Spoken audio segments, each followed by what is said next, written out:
Hello, thank you so much for being with me today. I'm going to be showing you how to get a perfect F chord. And this is our E-shaped bar chord, which we're playing on the first fret here. So let's have a look. The very first thing that we're going to do is learn this shape here. Now, the shape which I'm doing is middle finger on the second fret of the G string. My ring finger is on the third fret of the A string. My little finger is just slotting in under this onto the third fret of the D string. And those are the three fingers that I'd like you to put on at the moment. Now, there's no need to press down at the moment because we're not playing the chord. I just want you to show me kind of where those fingers are going to go. Now, what we're going to try and do is we're going to try and learn this to memory. We're going to try and commit it to our long-term memory. So we need to take our fingers off and then we need to go back into this shape. See if you can do this with me. I'm going to do it 8 times. Ready? So take it off and then that's 1, 2, 3, 4, and gradually you might see yourself getting quicker. 6, 7, 8. Now notice while I'm doing this, my fingers are on their tiptoes, okay? And this is very, very important so that we don't hit the other strings that we don't want to be playing. Now, the bit which I think a lot of people struggle with is this thing. This is what we call a bar, okay? And this goes across all of the strings. Now, when we play this one, we want to make sure that when we put this finger down, we're not affecting these 3 fingers. What I mean to say is that's all perfect at the moment.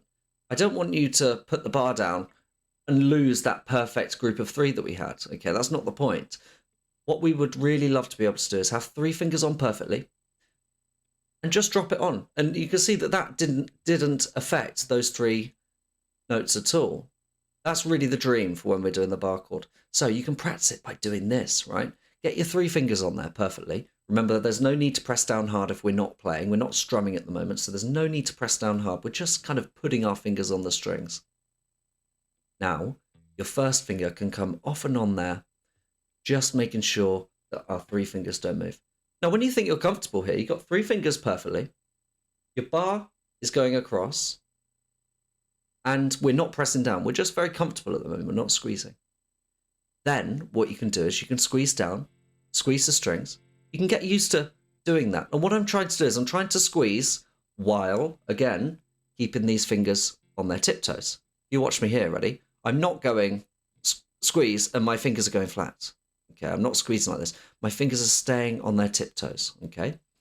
Now, that means that when we play, we can go like this. We can go 1, 2, 3, squeeze, and then strum. And that's a really, really good way to do it. So I'll just recap that for you.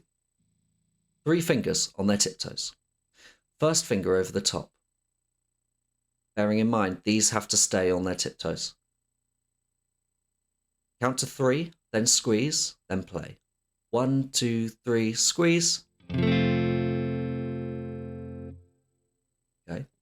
Now, a little tip. We're very used to playing with our fingertips. All of these chords that we've been playing so far have been used using our fingertips. We have to press down with our fingertips. On this bar, we press down here, of course. Yeah. I want you to try and focus on pressing down here.